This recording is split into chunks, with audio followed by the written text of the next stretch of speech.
The house had been sitting at the far end of Briarwood Lane for nearly 40 years, rotting quietly behind a forest of overgrown trees.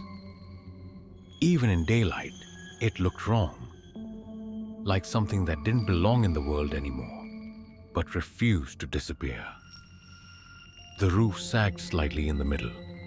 The windows were clouded with age, and the paint had peeled so badly that the wood beneath looked like decaying skin.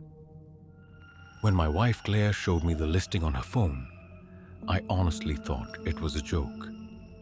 5 bedrooms, 2 floors, original architecture, and the price was unbelievably low. Houses like that didn't exist anymore, not unless something had gone terribly wrong inside them. The realtor met us at the gate, but refused to walk all the way to the front door. I noticed that immediately.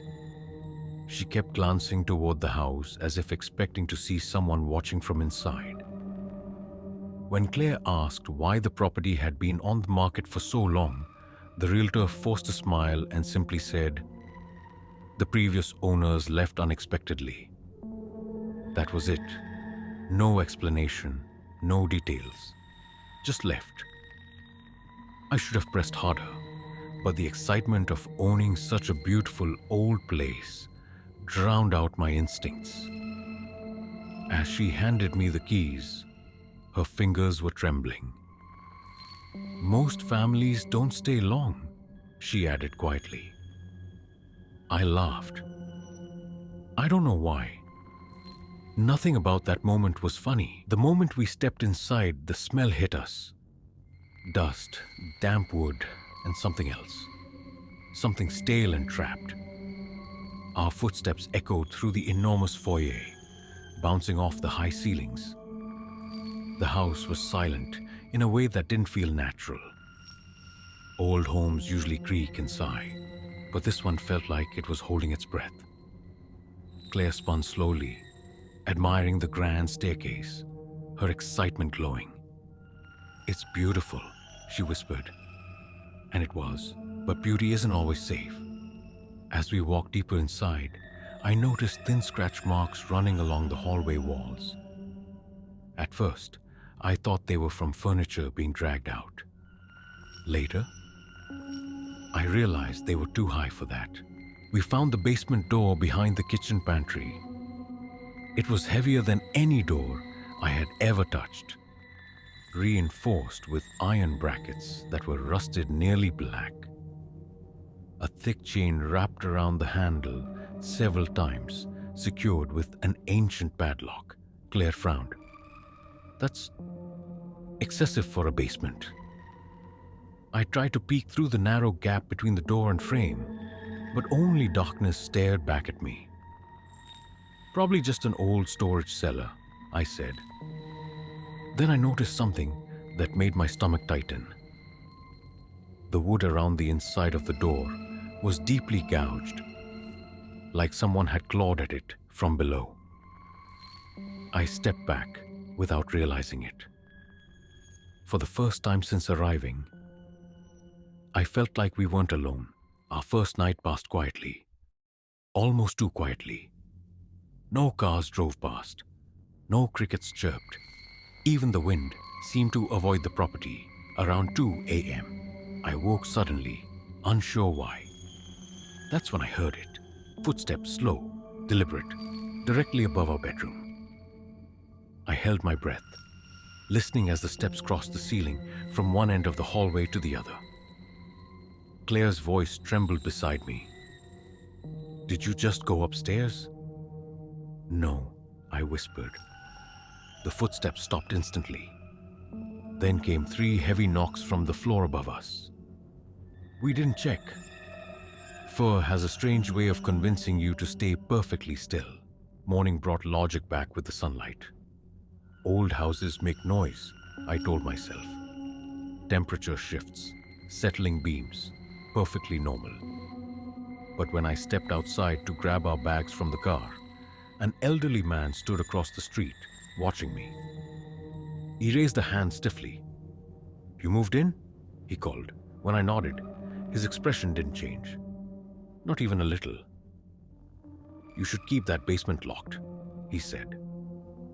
A chill crawled up my spine. Before I could ask why, he turned and walked back into his house. He never introduced himself, never smiled, just warned me. The second night was when everything changed. At exactly 3:07 a.m., a violent bang exploded from the kitchen. Claire shot upright. What was that? Another bang followed, metallic this time, then dragging. Slow, heavy dragging. It was coming from the basement door. Every survival instinct screamed at me not to move, but the sound kept coming. Like something enormous was shifting just beyond the wood. Then it stopped. Silence flooded the house, and in that silence, we heard it, breathing. On the other side, on the third night, I woke to find Claire gone. The bedroom door stood open, swaying slightly. A pale light flickered from the hallway. When I stepped out, I saw her standing at the top of the basement stairs, completely still. Claire? She didn't turn. Her voice came out flat. Empty. It knows we're here. My skin prickled. Then a whisper floated upward from the darkness below. My name, slowly stretched, not spoken. Pulled. I grabbed Claire and slammed the basement door shut. From the other side, something laughed. A wet, broken sound that no human throat could make. By morning, denial had returned. Fear always feels less real in daylight. I told myself we needed to open the basement to prove nothing was there. Breaking the chain took longer than it should have.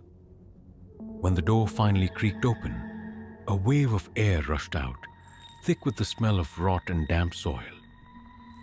The beam of my flashlight trembled across the walls. And that's when we saw the names. Carved everywhere. Hundreds of them. Some old, some fresh. Then Claire squeezed my arm so hard it hurt. Near the bottom of the wall, one name looked newly scratched. Mine. Behind us, the door slammed shut. The lights died instantly, and something shifted in the darkness. At first, it looked like a shadow peeling itself off the far wall. Then it stood up, too tall. Its limbs bent in directions joints should never bend.